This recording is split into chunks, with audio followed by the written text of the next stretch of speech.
All right, so here we are at the formal verification panel at SecureFi. Thanks everybody for attending this event. So the topic is very broad, formal verification, that's a broad topic. So I want to cut it down a little bit and make this panel more about awareness and adoption of formal methods, specifically in the blockchain space, because that's why we're all here. Before we do that,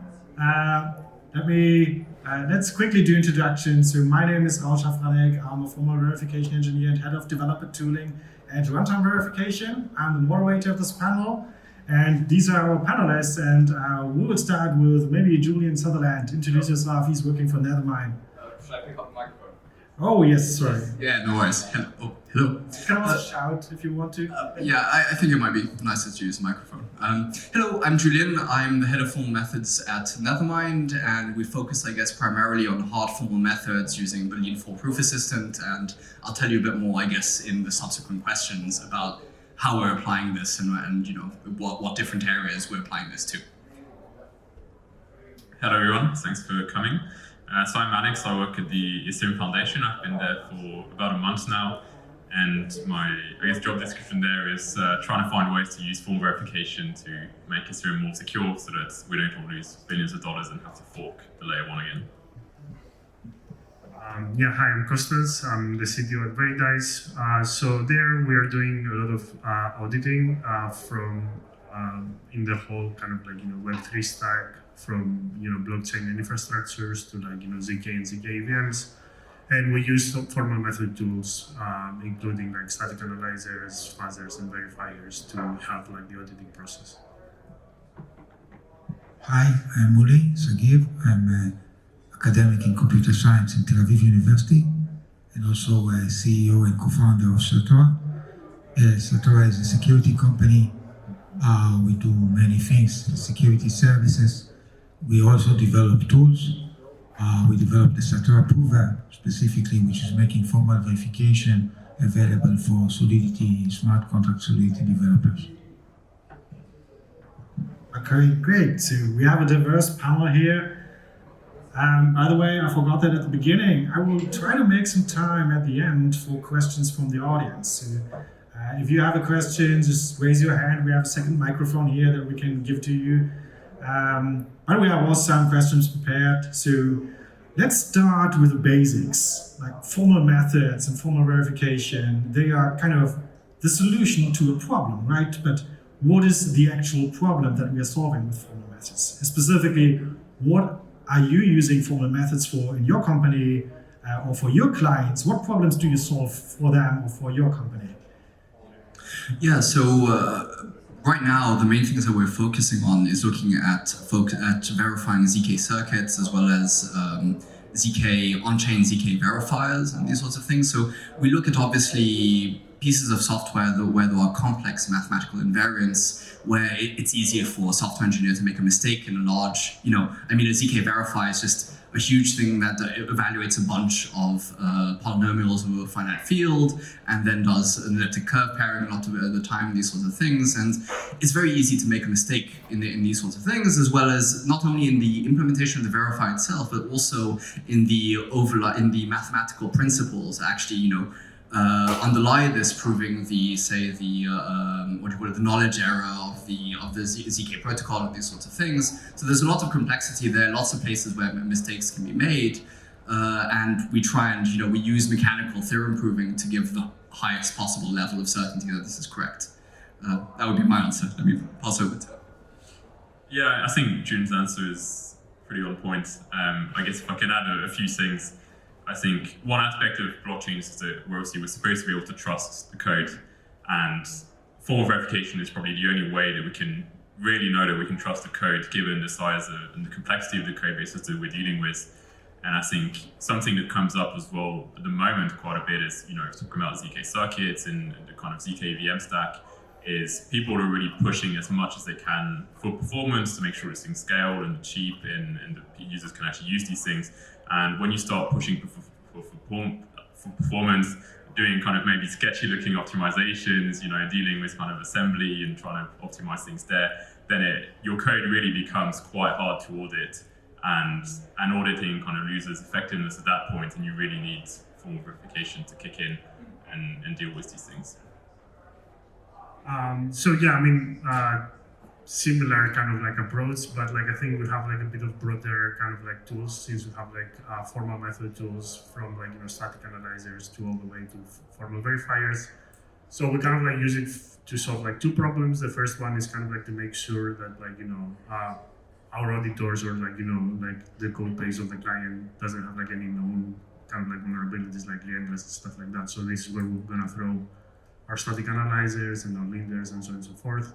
And then on the other end of the spectrum, we use like our tools to like formally verify things. And in our case, we have kind of like found like the easiest thing is to kind of like start with things that require like no specification from the users. So for example, like one thing that we typically prove for ZK circuits is that they are non-deterministic. So for example, you cannot prove with your circuit that you have like two balances and then post the proof on chain. And then like depending on like the needs of the client, if they want us to prove like some specific specification for their code, then we can take it from there. Yes, so our approach is very similar, but I think there are probably two differences. One may be similar to others. We care about the correctness of the code, but we also care about the correctness of the design. We do use a system like TLA. This is an open source to reason about the design. And the other, which is unique about us, I think in this domain, we have many users who are writing the specification themselves.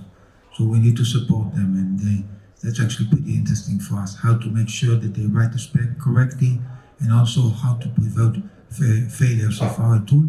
Our tool initially is not actually tackling the source code, it's tackling the bytecode. It has some challenges. So we are spending primarily our effort in the Satora to making this tool available. We started by supporting protocol developers, but now we're also supporting community using all the other platforms existing for community like CodeArena, Speedbeat, Sherlock. So we actually support people who are using our tool alone, and they write their own spec. We need to make the tool available to them. That has technical challenges and also question of documentation, making tool that the tool is good enough without us, and that's a big challenge for us also. Thanks. You already touched on my next question, which is about what makes a good specification. But before, I want to go a little bit deeper. Maybe can you say, okay, that's all a good reason to do formal. You gave a lot of good reasons to do formal methods, but why shouldn't I? So, say I'm a security researcher and I want to review a protocol and make it as secure as possible. It's all time boxed. So why shouldn't I be just manually reviewing it, or using a fuzzer to do things, or use static analysis? Why should I use formal methods really in a time boxed setting? First of all, you should use everything. And a little advertisement, Norit, my colleague, actually will be in HCC this Thursday. We have experiment. There's also experiment by the Cifrin team. It's a fantastic team. They compare our tool to Fuzzer. Sometimes our tool is actually faster than Fuzzer. There are bugs that our tool find that beyond reach for Fuzzers. So it's a question of effort and what you're familiar with. We, in Satora, we use Fuzzers. And we use everything. When we do security, we use our eyes, we use Fuzzer, we use everything, and with this cat. A little paranoia is good in everything. So we use everything, and there's no, especially if it's free, use whatever you can. And also surprisingly, we find out, and I think that's also the team in Trail of Beat, that the effort is sometimes similar. You need to write good specs. Even with Fuzzer, to get good value, you need to write good specs.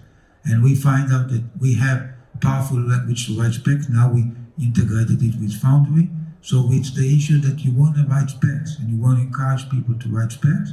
And I think you want to use, it's not either or. When you have, and of course it depends how much money it's take and what's the risk. If you are doing something very simple, maybe you don't even need that. But if the more money you have, you want to invest more to make your code more secure.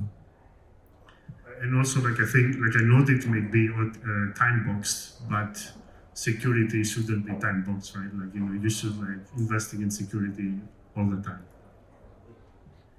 Yeah, that's the answer that I get a lot. And I 100% agree. Like, if the tool's useful, then, well, use it. And do everything that you can to secure a smart protocol. And I know, as Mooly, you really want to talk about specifications. So let's do that. So it's sometimes said that, formal verification can only be as good as the specification. So, but what exactly makes a good specification, and who should be responsible for writing it, and what are some good techniques to come up with good specifications? Just as an example, for the ones that are not familiar with like formal methods, I could have a smart contract and I can prove that the transfer function never returns hello world. So that is something that I've proven about my contract, but it's an utterly useful specification. So and then the problem with specifications is, okay, you have a bunch of properties, but when it is ever complete? It's never complete. It's never complete. Next question. I think there is actually, academic actually have some complete specification, but they are very hard to use, and our tools are not good enough to even, but I think the answer is that, of course, we have the jokes that saying that formal verification is making sure that your spec and your code have the same kind of bugs. So for us, we are doing two things, and I think they are unavoidable. We are developing tools. We have Gambit, which is checking the spec. We have sort of redundancy. So we are having tools to check the correctness of the spec, and actually these tools are useful. We are finding they're useful in competition. They're useful for us internally. And we also need humans, and we need review, and we need to understand what's a good specification and what you prove. Like if you prove a solvency of the protocol, what if you prove a simple property? And of course, when a specification, when a specification finds a bug, it's easier usually to justify. If you have a specification, you use it in case the client, or the client actually, we have clients that themselves, they say, look, we wrote this spec and it finds this great bug. So that's a no-brainer. I think if I can add a bit as well on the human side, is a good specification is always going to be a specification that a human that's going to interact with your code can understand, because you need to make sure that people know what they're dealing with. And even if you've got some security property that's proven, to the level of formal verification, you need to understand if there are bounds or limits on what that property means. And so if your spec is well written, if your security theorem is well written, if your security property makes sense, then you get a lot of value from formal verification. If your spec doesn't make sense and your theorem is kind of complicated and doesn't make sense, then probably people will find ways to use your code in ways that they shouldn't, and things will still blow up. And also to touch on the second part of the question, who should be creating it. So I think creating it is like an astute kind of like verb selection, because I think this should be coming from the protocol developers, unless there is some kind of well-known specification for the protocol that is being developed.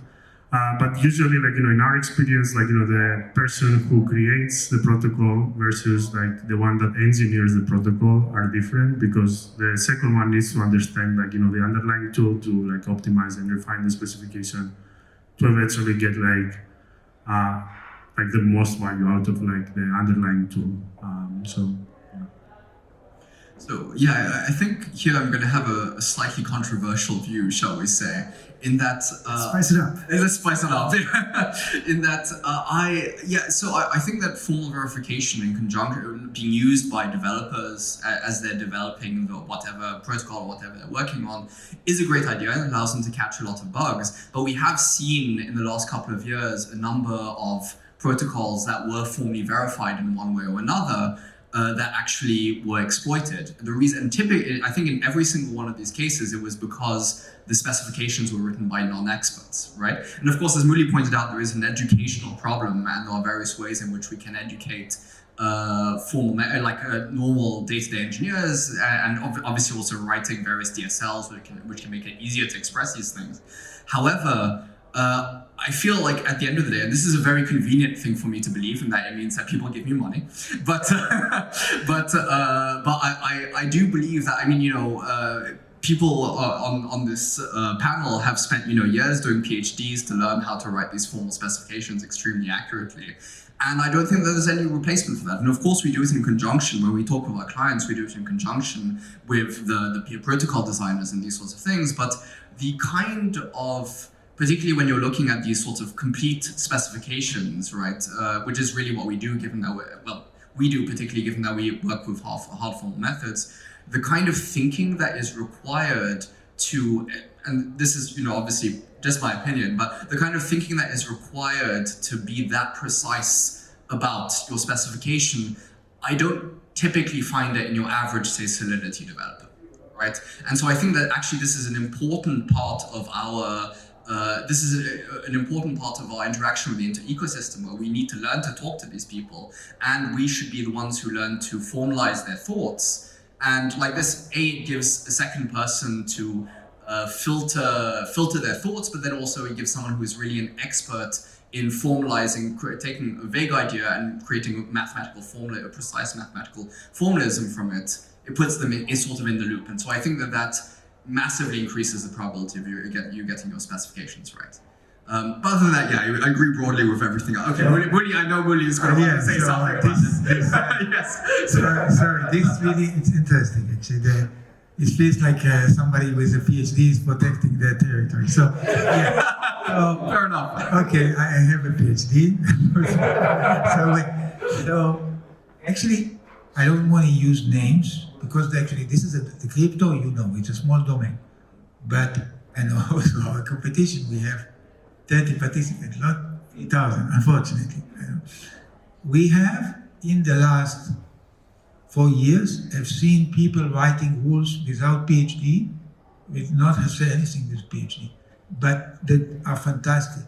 Actually, the mindset to write good specification, and that, I think there's actually common misconception. We can go back, formal verification has been very successful in hardware. But even there, people were wrong in my opinion, and that's because they were saying only expert can write these specs. I don't think it's the case, and maybe I'm wrong, but I think what I'm trying to prove is that it's not the case. You do not need a PhD to write specification. If you have a PhD, it's fine.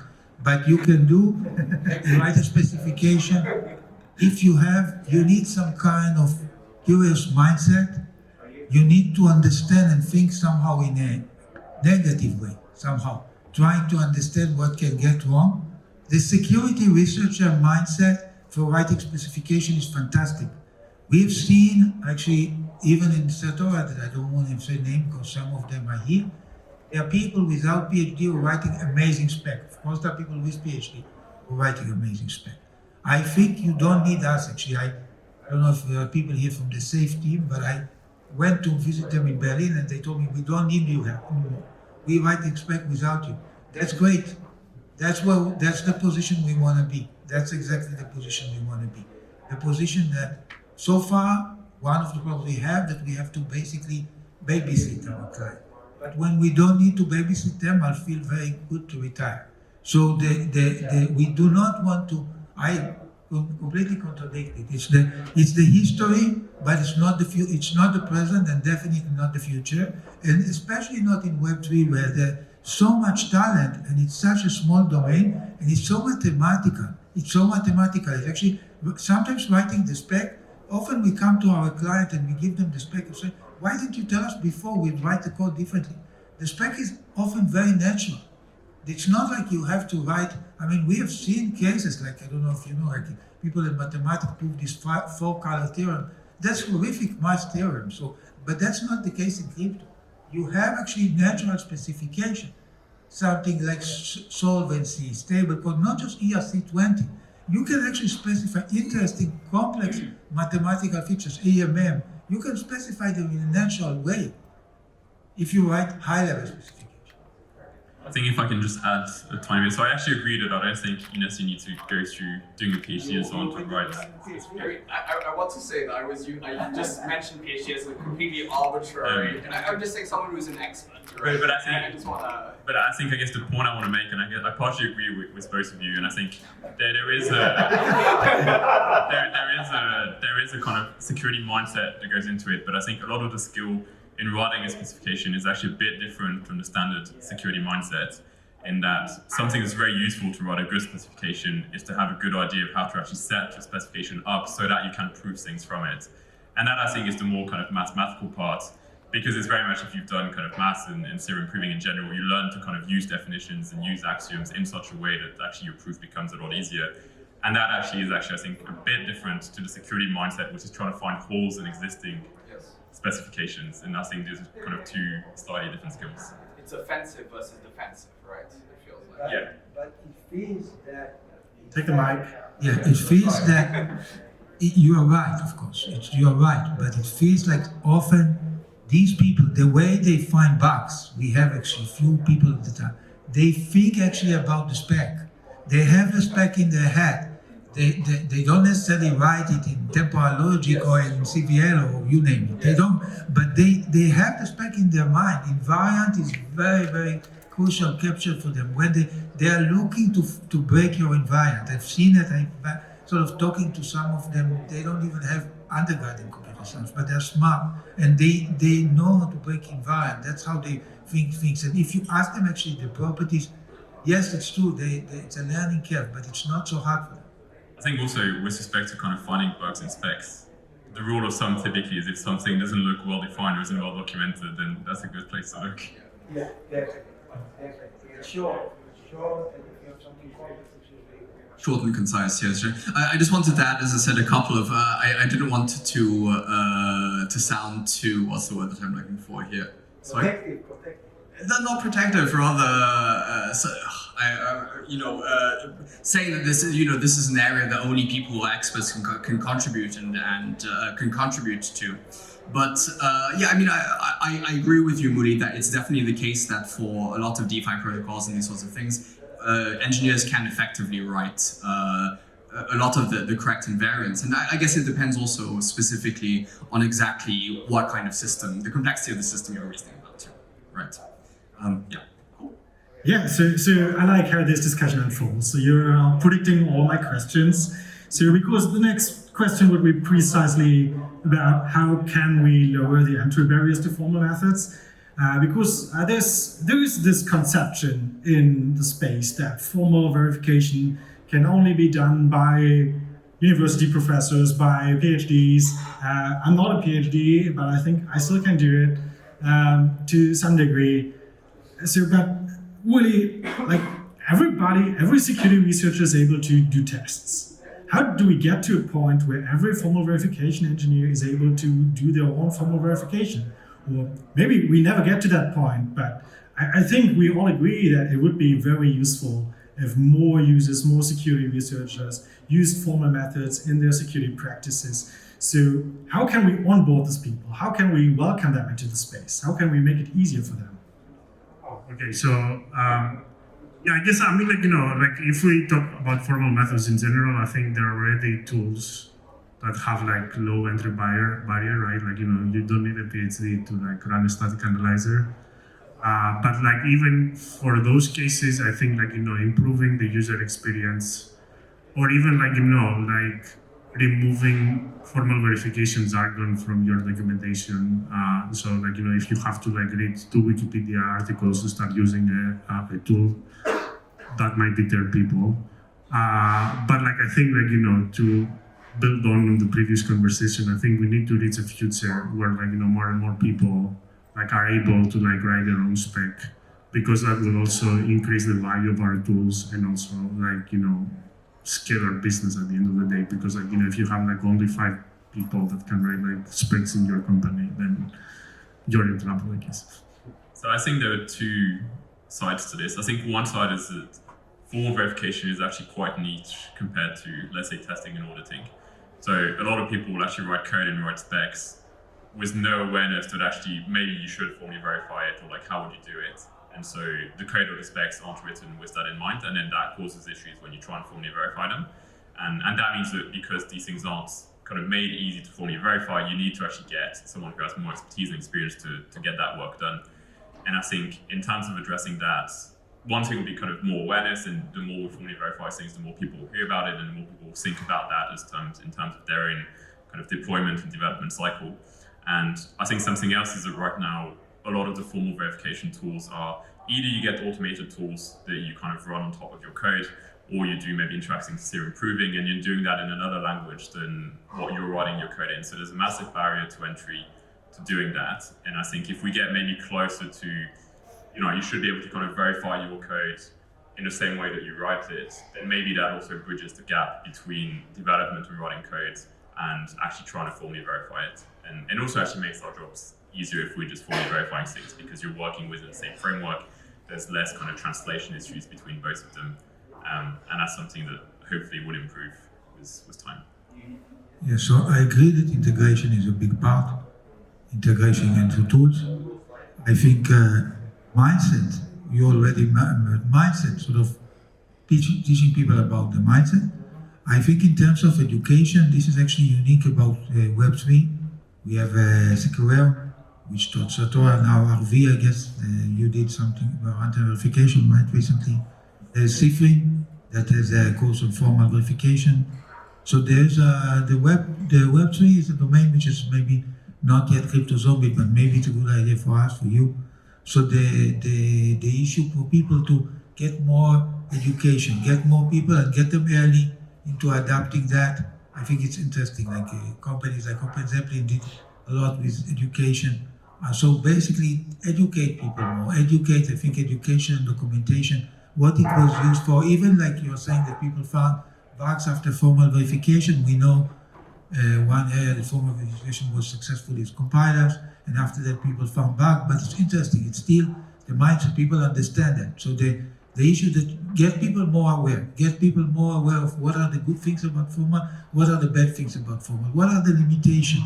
It's still the case. Get people more aware, and the more awareness, the better. I will let you answer the question as well. Just one point for Mooly. I also know that you do like formal verification contests on public auditing platforms. So could that be another way to onboard more security people into formal verification space? Yes, definitely. The ones that did I think this time with the oiler competition we just finished on Container, they were actually people who participate in your course. So it's great. It brings people to the domain. People come to the domain. You incentivize them with money. That's a good thing. And you see that if they write good rules with money, and some of them without PhD, still write. So they write rules. They write good rules. You don't check if they have PhD. You check if they write good rules. You don't know if they have PhD. So yeah. So we check their rules, and I think it's a very good idea. We can also think, because for us in our tool, the rules, the interesting rules are kind of core IP. So maybe we can think about some kind of reward model, because we have clients that are using this tool in their CI. Every time they change the code, they do. So if the people who participate in the content, at the moment they get one-time reward, but maybe one day they will get reward every time, because they are essentially helping us by customizing our tool for this protocol. So we can find a reward mechanism to reward them. That's very useful. That's great. Julian, maybe one last point to this question, and then we'll move on. Yeah. So firstly, clearly, I am going to regret that quote for the rest of the days. It's okay to have a PhD. Yeah, you're generous. Thank you, Raoul. But yeah, I was going to sort of broadly agree with what Mooly and everyone else on the panel said, that education is quite important. And I think obviously in our case, so the techniques that Nethermind uses are, I'm going to say, probably some of the least accessible of amongst those on this panel. But I feel like in the lean proof system, there has been this movement in the zeitgeist of the mathematical community. It's becoming more and more popular to use a lean proof assistant. And so there are now more and more people who actually can use this. it has gotten to the point where interactive theorem proving is kind of tractable for someone with a somewhat technical background, right? And so I'm hoping that will continue. And then the other thing is there's also this cool thing developed by Lurk Labs called the Yatama compiler. Some of you may have heard about it. So this is a Lean 4 compiler that compiles Lean 4 to zero-knowledge circuits. And Lean 4 is also written, the Lean 4 compiler is also written in Lean 4, so you can bootstrap it. And then you can produce ZK proofs of type checking of Lean 4, i.e. proof checking in Lean 4.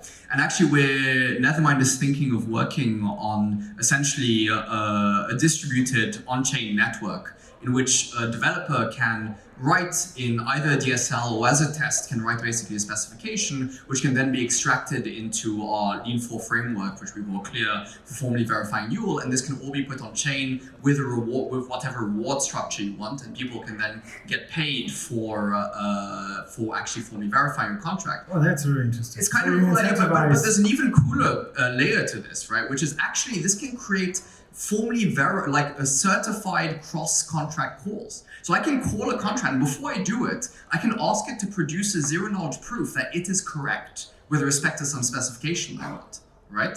And so I can do a totally safe cross-contract call with this framework, in theory. We haven't done this yet, to be clear. But theoretically, it's a very cool idea. So that indeed sounds like a very cool idea. I like this part about incentivizing, like formal methods. Is my clock that I have here, is that correct? Minus 15 seconds, that's not a lot of time. There is coffee break now, so you can continue, but it's on... Yeah, you can all leave if you want. Maybe I want to hold up to my promise and let some questions from the audience asked.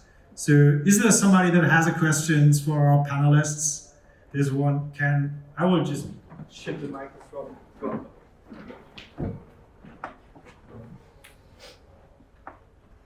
Thank you. So I kind of want to repeat one of the questions. The second question about a situation where you have time-boxed audits or a limited budget, really, and like focusing not on the developer side, like developers can write back, but in this case you're doing an engagement, for example, with one of you guys. And the question here is like very important, like when does it become valuable to do formal methods? And the answers were, as if I remember them correctly, formal methods helps you find bugs and you should do everything, so you should do formal methods. But that avoids the part of time boxing and a limited budget.